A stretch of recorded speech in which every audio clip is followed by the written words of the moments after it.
Hey everybody, this is Patty. Welcome to the Witching Hour. I have a fabulous guest for you today. He's a witch, he's an author. He just came on with us with the Witches Movie Coven, and you're going to love him. Welcome, Thumper Forge. Thank you for coming on. Thank you for having me. I'm very, very excited about this. Yeah, me too, to have you on because you know witchcraft in many, many forms. You have a book out also with Llewellyn and some other stuff. We Okay. know each other through Heather, both Yes. from the Witches Movie Coven and Llewellyn. So, for anybody who doesn't know you yet, tell us a little bit about you, your path. How did you become? Who I am today. I let's see where to begin with that. I started out kind of on my path in the early 2000s where I was in my late 20s. I had explored paganism, I'd explored Wicca, and I got it into my head that I needed to find out where it all came from. And so 9 months after that, I was in a different state, suddenly getting initiated into a Gardnerian coven. And so that was my background for a very long time was Gardnerian Wiccan. That was my almost entire focus. At the same time, I had a growing interest in Discordianism, which I first read about in Drawing Down the Moon. There was a section on Discordianism and the founders of that religion being the modern worship of Eris, the Greek goddess of discord, which I thought sounded amazing. I didn't know any Discordians, and the coven that I was a part of didn't have any leanings that way. So it was just something I kind of explored on my own for a number of years. I eventually kind of fell down a chaos magic rabbit hole and started learning about chaos magical theory and that approach to magic. And somewhere in there, I ended up in the Minoan Brotherhood as well, which is an initiatory Wiccan tradition for men who love men. So I've been kind of all over the place, and my practice, my personal practice, really reflects that. It is kind of a conglomeration of all those elements that have inspired me so far. I think that's beautiful. Again, and I just use the word eclectic in what I'm doing. I'm just not so initiated into proper groups like you are. But for somebody who doesn't know, they're going. If I've got a lot of new folks and stuff listening in, Mhm. and they're going, okay, chaos magic. I'm not going to expect you to go, what is chaos magic? But tell everybody little bits of kind of what chaos magic is, how it sort of differs Okay. in its practice. Well, chaos magic it's not a tradition per se, it's a specific approach to magic. It's looking at magic a particular way. It is experimental in nature, and it's got an emphasis on getting results and repeatable results. Um, so unfortunately, it's not like learning how to shoot chaos from your fingers. That would be amazing. That is, I have not discovered that yet. But it's just sort of an empirical approach to magical practice, trying different things, not being afraid to think outside of the box or really putting any limitations on yourself in terms of what you can do or believe. And then when you find something that works, seeing if you can get those same results again until you find something that works really well for you. The main, I guess, guiding tenet of chaos magic is the idea of using belief as a tool, of being able to shift our beliefs around to get the results we want. The way I've described it to people before is, in eclectic witchcraft, we might kind of arrange our practice around our beliefs. We might sort of have some fundamental beliefs about the divine or about nature or the universe, and we're going to build our practice around that. Wherein within chaos magic, we will find a practice and figure out something that we like or that works for us and sort of tailor our beliefs around that. Like, how do I need to think in order to get this to work for me? Hopefully that's making sense so far. Yeah, that makes perfect sense. Okay, So good. Yay. so how does it okay, we live in crazy times, we know Mhm. that, and it just 2024 is crazy times. How does your practice in all its uh, chaotic and eclectic ways, how does it help you in your day-to-day life? Because everybody's going, I'm trying to get through life right now. This witchcraft thing seems kind of interesting, Mhm. but how is your life different or better, or is it because of these practices? I've even though chaos magic and especially Discordianism both kind of have these reputations for being a little differently sane, I get a lot of stability out of them. every morning I start my day off with just sort of devotional prayers, which are not, I'm not like in a robe in a temple or anything. It's just a very quick check-in, just kind of touch base with the gods that I venerate, and kind of ask them to keep me going today or keep me focused on whatever I need to achieve. And I do that knowing that I'm going to be thanking them at the end of the day, which helps me kind of stay on my own path and do what I need to do. And so at the end of the day, I'm able to say thank you to all those same gods for helping me out, knowing that I was able to help myself quite a bit, but I was able to do that with the understanding that they were helping too. So it helps you in your day-to-day practice. You wake up Yes. with, again, it gives you focus and purpose of what you're going to do that day. So tell us a little bit. Are you a Virgo? I am a Virgo. So you are the book Virgo Witch, I right? am, and I have my copy right here, my official copy. I was the co-author of Virgo Witch with Ivo Dominguez Jr., who he was our anchor author. So he wrote half of 12 books, and then a different author of each sign was commissioned to come in and write the second half, where Ivo wrote all the really cool astrological stuff and all the kind of the mechanics of each particular sign. And then the other authors were there to sort of show what it was like to be of that sign in our day-to-day life, or how we kind of navigate the world around us as our sign. I think that's great. I don't know anybody else who has done that with, because I'm a Libra and I've got the book Libra Witch, and I know they all go out there. I think that's fabulous. So we did not know that there were 12 authors, and we were not told who the other authors were. Ooh. But which was not supposed to be. I don't think it was a big secret. It didn't get out. But like one by one, I would be chatting with somebody and I would say, "Are you the Gemini witch?" And they would say, "Yes." "Are you the Virgo witch?" Like, "Yes." And so it ended up being this sort of secret cabal of witches who got to be a part of that series. Oh, that's awesome. That is awesome. Yeah, they're great little books, and they're nice little compact little books, but Yeah. they're packed with all sorts of really great information. So when you were talking about it, how does like Virgo or not, does your astrological sign affect either your practice or your craft or anything like that? It presents unique challenges because for the longest time I did not believe in astrology in any way, shape, or form, specifically because I was a Virgo for a very long time. Yeah. And I actually had a boss years ago who was very into astrology, and I made a comment one time about, I'm not a typical Virgo. I don't meet the stereotype, so I don't understand. So I don't think astrology has much basis to it. And she said, "Well, are you organized or messy?" And I said, "I'm actually pretty messy. I'm a kind of a slob." And she said, "Well, do you have a desk at home in your room?" And I said, "Yes, I have a desk." And she said, "Does everything have a place on the desk?" And I said, "Of course." And she said, "What happens if one thing gets out of place?" And I said, "Well, then it's ruined." And she said, "That's because you're a Virgo." And so that kind of changed my perspective on it, where I can be very much a perfectionist, and if I can't do something perfectly the first time, then I don't want to do it because I'm never going to get it right. So I've had to kind of fight against that mentality as an adult, especially when it comes to witchcraft and magical practice, because some things I can pick up very easily, and other things that I really want to be good at, I have to work really, really hard to get any kind of proficiency.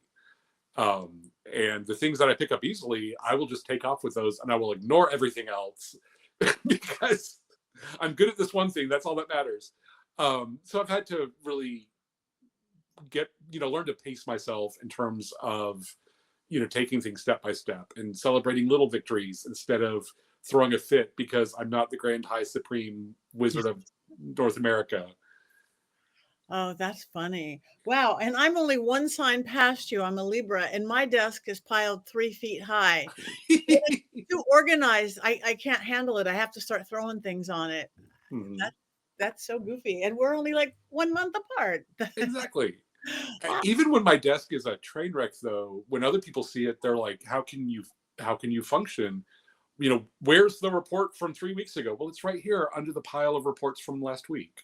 Like, I know where everything is. Even when it does get out of control. I still have an idea of Where, everything has a place. It's just not necessarily a visually pleasing place.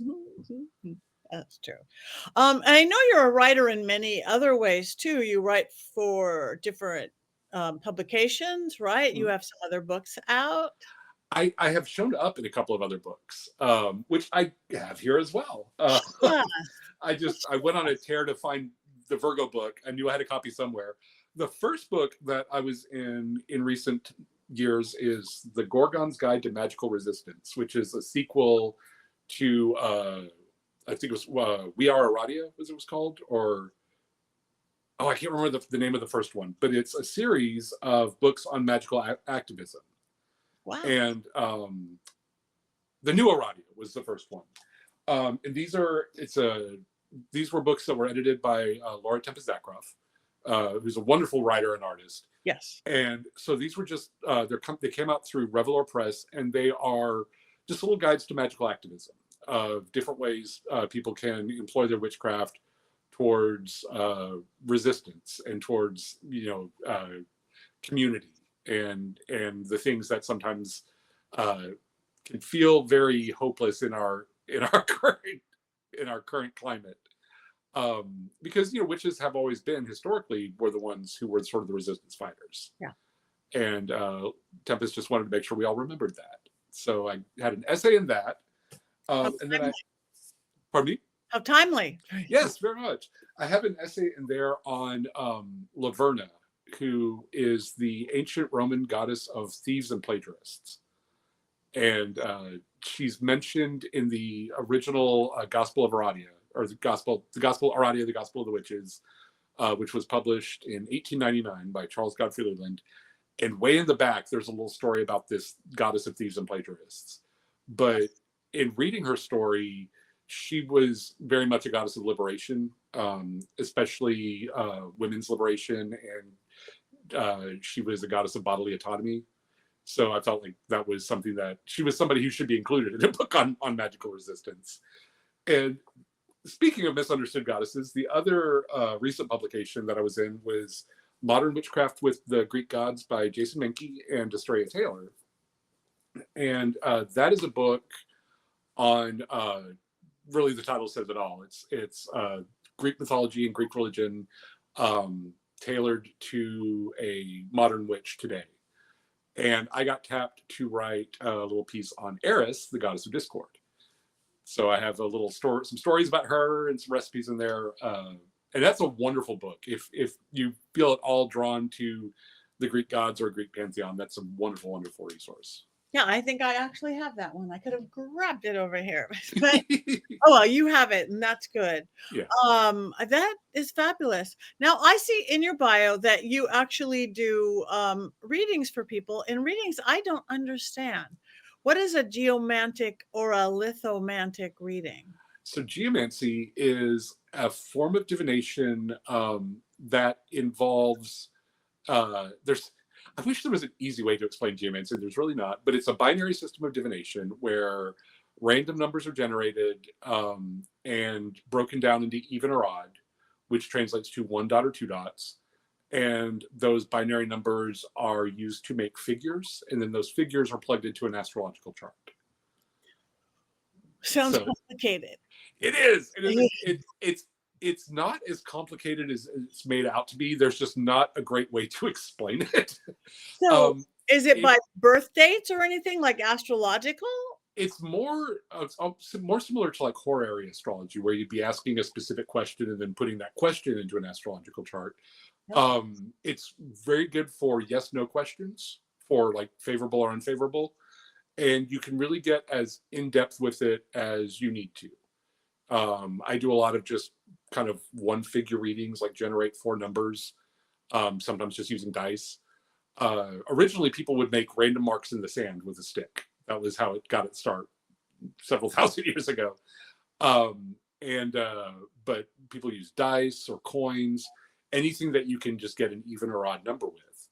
And you generate 4 numbers, and then you break that down to even and odd, and then you have a 4-line figure made up of either 2 dots or 1 dots per line.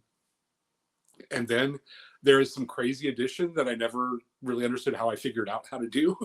Yeah. But you do some algebra basically, and then you generate one final figure that can give you a yes no answer, and then you can take all the figures from that you've generated so far and plug all of them into an astrological chart to kind of figure out where the querent is and where the person asking the question, and then you look at which astrological house would hold the answer to their question.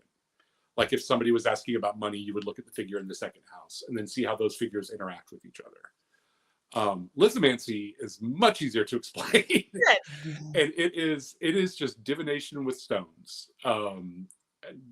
Basically taking 13 stones, throwing them on the ground, and just seeing how they interact with each other. Different kinds of stones, like a quartz or this or that, or just doesn't matter? Stones. It really doesn't matter. As what I have found is, as long as the stones are kind of roughly the same shape and size and can be easily differentiated by color, then you're good to go.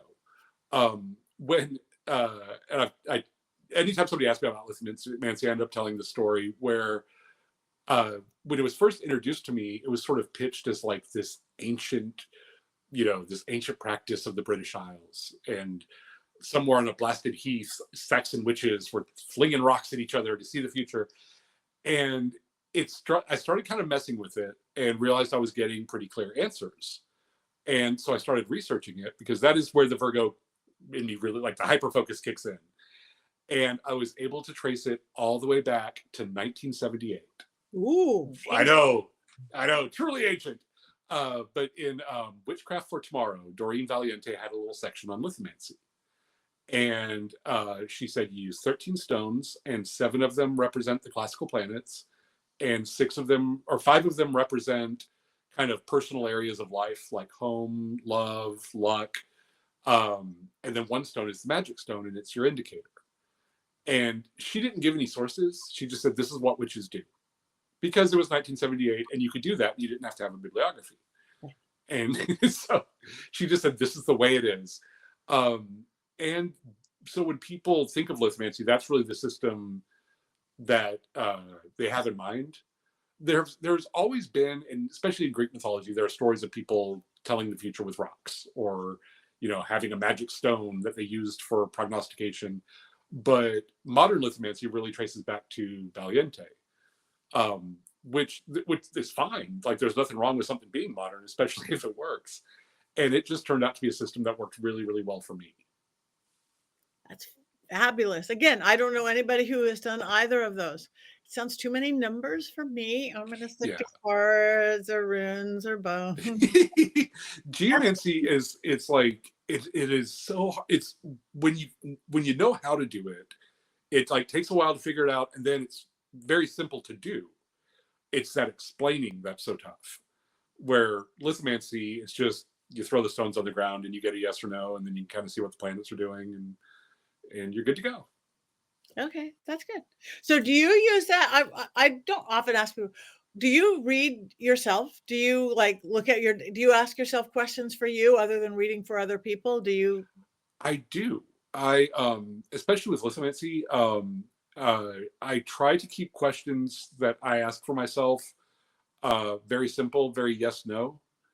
And I have conditioned myself to whatever answer I get, that is the answer, and we're not going to question it. Oh.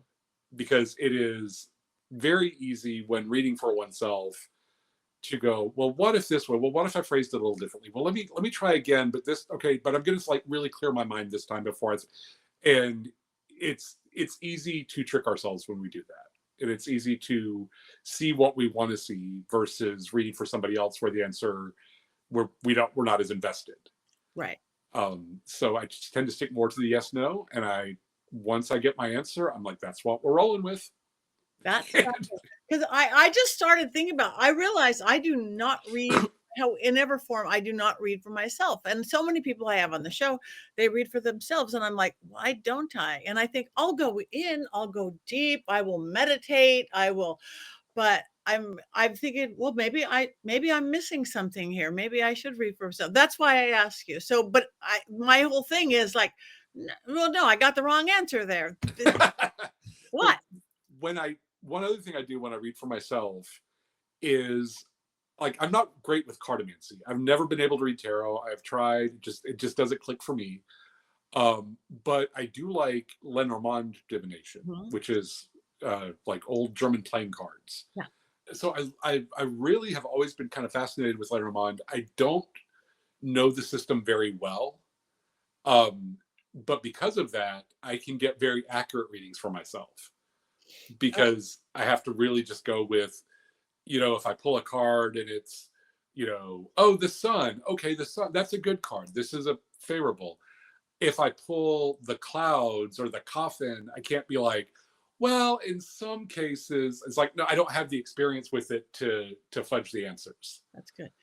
Yeah, it does seem to be making quite a renaissance because it's something I had never even heard of for years of Yeah. stuff. Now it's like Letterman, yeah. I had the high priest of my original coven loved tarot. And if he loved tarot, the rest of us were going to love tarot. and there was another member of the coven who was an amazing tarot reader. And so they were just, coaching me, and you're going to be great at this. And I couldn't do it. And I just came across a Lenormand deck one time. And I just was like, this is my cartomancy. You guys have tarot. I'm going to stick with 36 cards with very simple pictures. And that's about as far as I can go with it. That's awesome.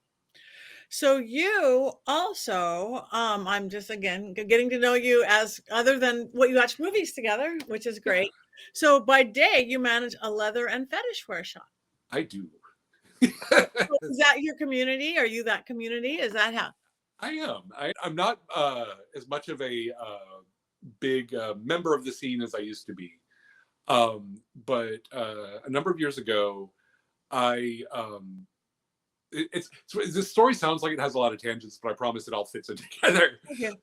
Back in I got sober in 2012 and was sober for a few years, and I'm still sober, but I was kind of wanting to branch out outside of just because my all of my friends at that time were in recovery, which was great. I had a wonderful support network, and I still do. But I wanted to branch out a little bit and kind of explore different things and meet different people. And I had the opportunity to join a leather club, which was it's basically a group of like middle-aged guys who all wear matching vests, but it seemed like a lot of fun. And a lot of the people in my sober network were like, this is a terrible idea. You shouldn't be doing this. You're going to put yourself at risk and your sobriety at risk. And I was like, well, no, I have to do it if everybody's saying no. So I joined this club, and I didn't really know much about the leather community. I didn't know much about kink or anything. But I just kind of stuck around and ended up several years later, I was president of the club, and I was putting on big leather events. And I was, there was a store at the time that I was kind of working part-time in evenings and weekends, just kind of helping out where I could. And about 3 years ago, I had left a company that just was not a good fit for me. It was a very corporate job, but they were lovely people, but they were very conservative, and they were very Christian, and there was lots of praying before staff meetings, and it just wasn't the right environment for me. And a new store happened to be opening in my town, and I knew the owner. I'd just been introduced to him a few times. And he said, well, why don't you come work for me until you find what you really want to do? And I said, well, no, why not? Just, it'll be an adventure. It'll be something to write about. And I just sort of ended up staying. So I'm not out at the bars on leather nights anymore, but I am in the store selling people the leather that they go and get to wear and to all the fun events. I love it. I love it. And then I go home early because I'm exhausted. It does seem because I'm besides my witch community, I'm also in the vampire community, and I know there's a lot, the letter, the kink, the this, the this, the this. And I don't know how or why it goes often hand in hand with the pagan. I guess we're all just different. It's a subcultural thing. I think it's easy sometimes to kind of drift out of one subculture and into another one. And that being involved in a pagan community really helped me navigate the leather community. And in terms of like, well, first there was a lot of people named Raven. I was ready for that. But also just in terms of just kind of group dynamics and being learning how to be welcoming to newcomers, to people who kind of don't really know what's going on, but they kind of want to be a part of this, to dealing with the big fish in small ponds, and learning how to knowing how to kind of navigate around that. getting people with very big, strong personalities to be able to work together. And so it was all things that I had encountered within paganism. So it was just like, it was just that, just with a lot of cowhide. Yeah, right. Humans, silly humans. Yes. I love them.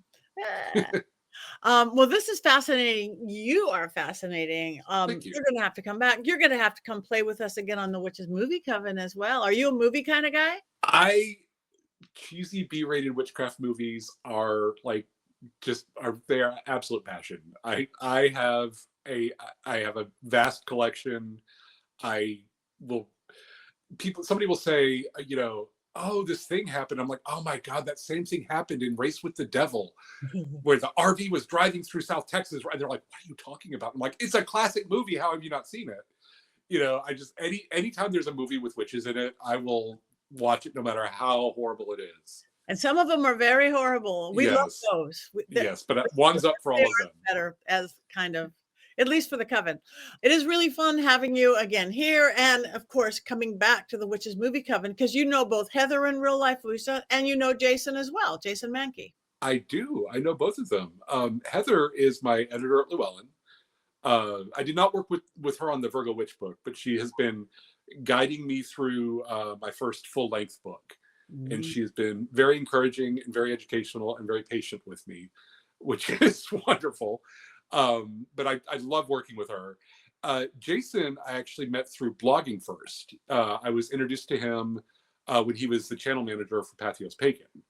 And so he set me up with my Patheos blog. And during that process, we kind of compared notes. And because we both come out of the Gardnerian tradition, we have all these people in common. So we're kind of distant cousins to each other. And so, yeah, I got to work with him on the Modern Witchcraft with the Greek Gods, and we have maintained a wonderful friendship. And I pick on him mercilessly, and I say horrible things about him on my blog, only because I know he knows I'm joking. And because you love him. And because I love him. Jason works that way. Well, that is awesome. So thank you again, and I will see you again hopefully soon on a Wednesday night as well. I look forward to it. Anyway, you are delightful. Do you have any words of wisdom for everybody before we go? Because then I want you to tell everybody where they can find you, where they can find your books, your essay, everything, your social media. But any words of wisdom? Words of wisdom, I would say, the first thing that comes to mind is don't be too hard on yourself. When it comes to witchcraft, it is constantly a learning process. We're never going to know all the things that we want to know. So we can be very grateful for the things we have learned, and we can be ambitious about the things that we want to learn. But it's not a race, and there's not a prize at the end. So we can do everything at our own paces. Words of wisdom indeed. Thank you. Because we do. Again, I get a lot of people just new or discovering the craft, and it's like, I don't know what to do. So thank you. Those are beautiful. So now that everybody is in love with you like I am, where can people find you and your books? You can find me. You can find me at thumperforge.com. It is a mostly updated website of saying where I'll be and what podcasts I'm going to be on and what events I'll be attending. I blog for Patheos Pagan. So and the name of that blog is Fivefold Law. So if you just Google Patheos and Fivefold Law, it'll come right up.